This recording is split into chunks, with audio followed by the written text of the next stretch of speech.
Assalamualaikum warahmatullahi wabarakatuh. Perkenalkan, nama saya Fitriani, NIM 21304040, Prodi Akuntansi, Fakultas Ekonomi dan Bisnis.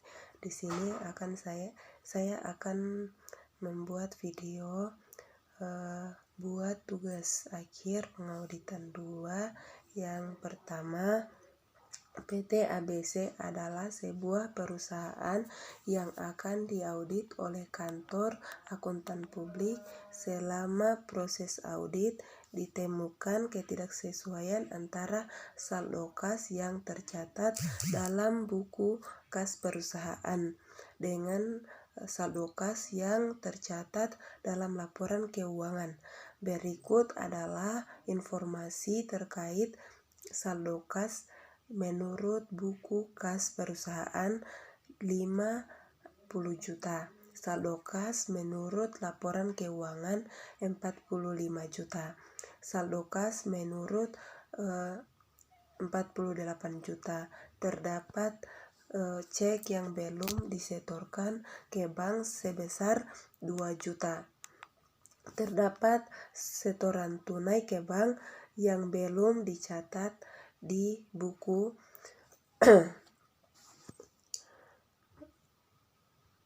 kas sebesar 5 juta. Berapakah selisih saldo kas yang harus dilaporkan dalam laporan audit? Jawabannya, selisih saldo kas yang harus dilaporkan dalam laporan audit adalah saldo kas menurut buku kas perusahaan 50 juta dikurang saldo kas menurut laporan keuangan 45 juta sama dengan 5 juta. Nomor 2, sebuah organisasi non-profit sedang menjalani proses audit atas saldo kas mereka.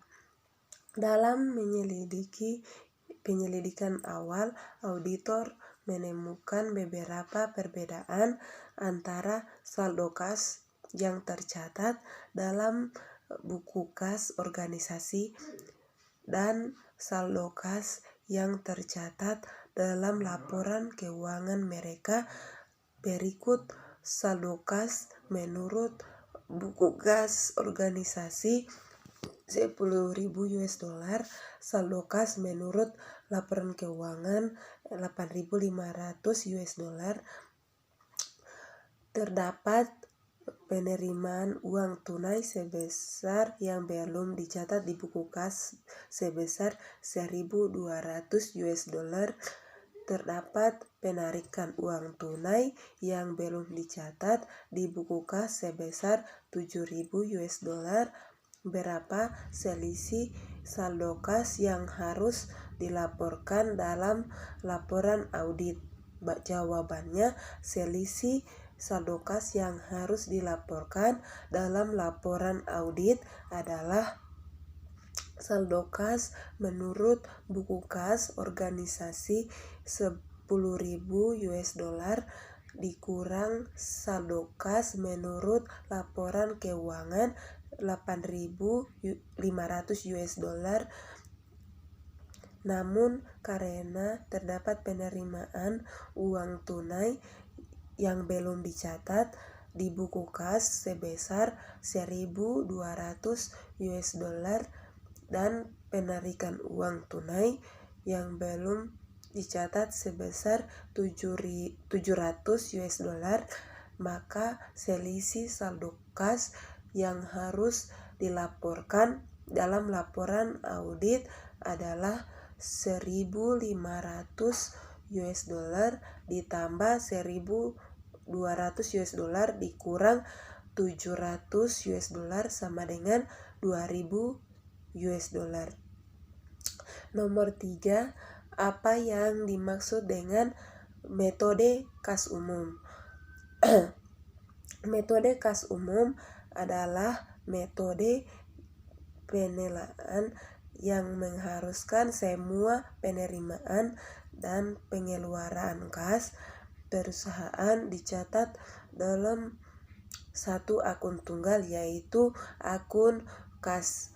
Metode ini merupakan metode yang sederhana dan umum digunakan oleh banyak perusahaan.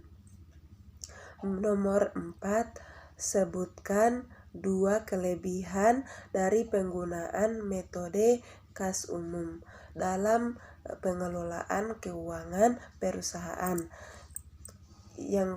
Metode kas umum sangat sederhana karena semua penerimaan dan pengeluaran kas dicatat dalam satu akun kas.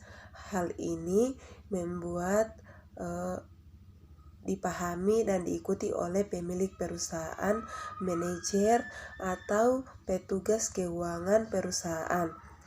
Kontrol yang lebih baik dengan menggunakan metode kas umum, perusahaan dapat memiliki kontrol yang lebih baik terhadap aliran kasnya.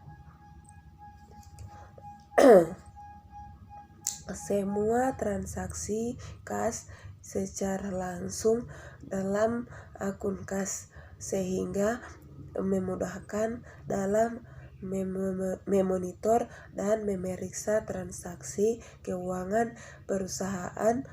Ini membantu mengurangi risiko kehilangan uang atau penggelapan dalam proses pengelolaan kas perusahaan. Nomor 5, dalam proses menyelesaikan sebuah audit, langkah apa yang harus diambil setelah melakukan pengumpulan data atau informasi terkait entitas yang diaudit? Jawabannya adalah setelah melakukan pengumpulan data atau informasi terkait entitas yang diaudit, langkah selanjutnya adalah menganalisis dan mengevaluasi data tersebut. Hal ini meningkatkan penelitian mendalam tentang entitas yang diaudit. Penerapan prosedur audit yang relevan dan perbandingan data dengan standar atau kriteria yang berlaku. Hasil analisis dan evaluasi ini akan menjadi dasar untuk menentukan apakah ada temuan atau kelemahan dalam pengelolaan entitas yang diaudit. Nomor 6, mengapa melaporkan hasil audit adalah tahap yang paling penting dalam proses audit? Jawabannya, melaporkan hasil audit itu adalah tahap yang paling penting dalam proses audit karena hal ini memungkinkan auditor untuk berbagi temuan, kesimpulan, dan rekomendasi mereka dengan pihak yang berkepentingan. Melalui laporan audit, entitas yang diaudit dan pihak yang berkepentingan lainnya akan mendapatkan pemahaman yang lebih jelas dan kualitas pengelolaan entitas tersebut.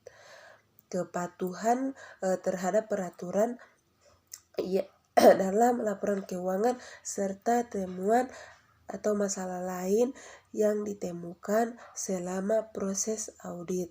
Laporan audit juga berfungsi sebagai alat komunikasi yang penting antara auditor dan entitas yang diaudit serta sebagai dokumen resmi yang dapat digunakan sebagai referensi masa depan. Terima kasih.